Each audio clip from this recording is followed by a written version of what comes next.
Right, darling, settle in. Let me just adjust my cashmere throw. It's drafty, even indoors these days. Honestly, you wouldn't believe the sheer audacity of some people. The entitlement, it's exhausting. You see, I've always believed in experiencing the finer things, not in a boisterous, nouveau rich way, mind you, but with a quiet expectation of correctness, a certain standard. It's not about the money, truly. It's about the principle of things, like if one invests in an experience, doesn't one deserve at the very least not to be insulted?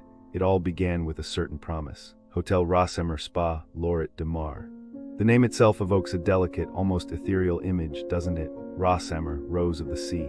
I pictured sun-drenched terraces, crisp linens, the scent of jasmine, a retreat, a proper respite from, well, everything. My grandmother, bless her heart, she used to tell me stories of the Spanish coast, of the clarity of the water, the warmth of the sun. She always said it held a kind of magic. It felt right, somehow, to revisit a part of her memory.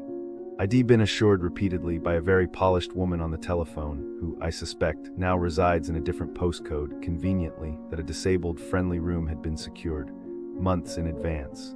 My husband, darling Charles, he is such a sweetheart, he handled the booking. I have limitations, you see, a delicate constitution. A wheelchair is my companion. It shouldn't be a barrier to joy, should it?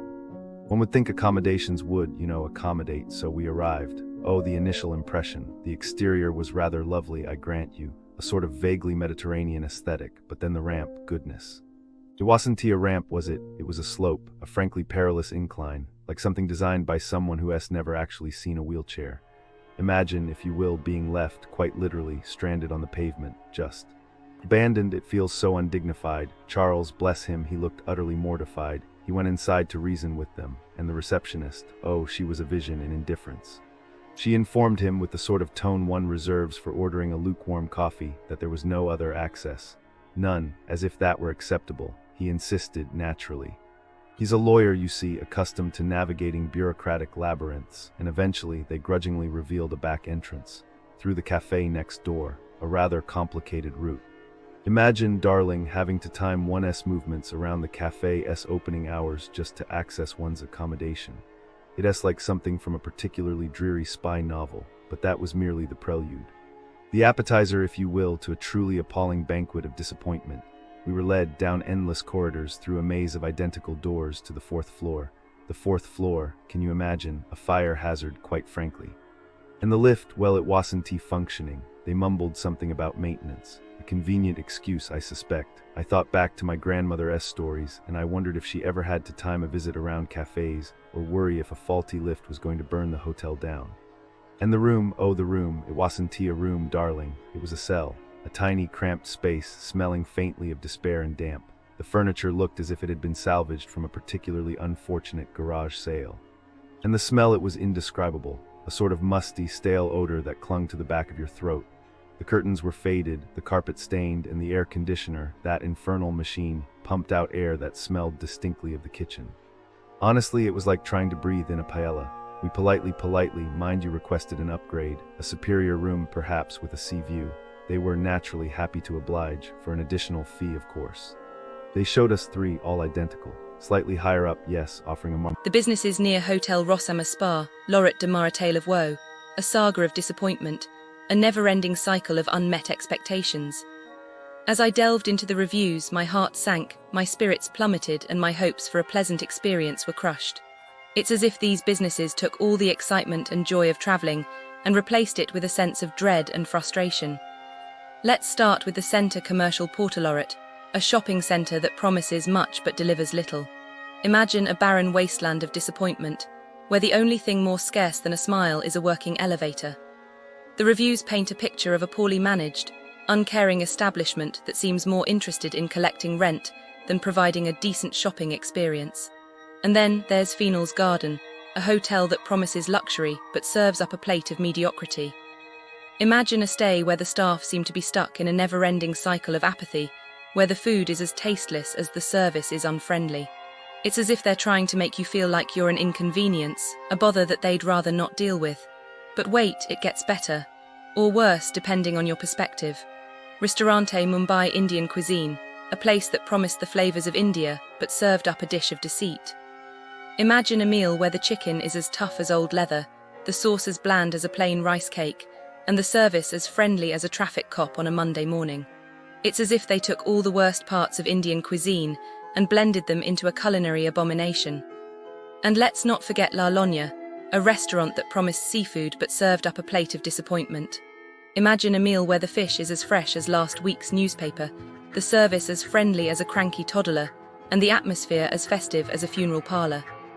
It's as if they're trying to make you feel like you're trapped in some sort of bizarre seafood-themed nightmare. But the piece de resistance is Disco Tropics, a nightclub that promised a night to remember, but served up a dose of racism and discrimination. Imagine a place where the bouncers are as friendly as a pack of wild wolves, the music as repetitive as a broken record, and the atmosphere as welcoming as a cold shower on a winter morning. It's as if they're trying to make you feel like you're not welcome, like you're an unwanted guest at a bad party. And finally, there's Cafe La Habana, a restaurant that promised Cuban flair but served up a dish of incompetence. Imagine a meal where the food is as tasteless as a plain cracker, the service as friendly as a sleepy sloth, and the atmosphere as festive as a rainy day.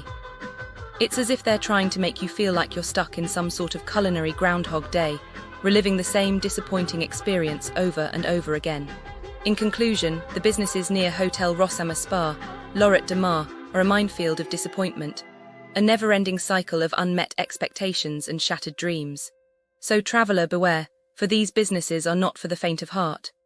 But hey, if you're feeling adventurous, go ahead, take a chance, and see if you can survive the gauntlet of disappointment that awaits you.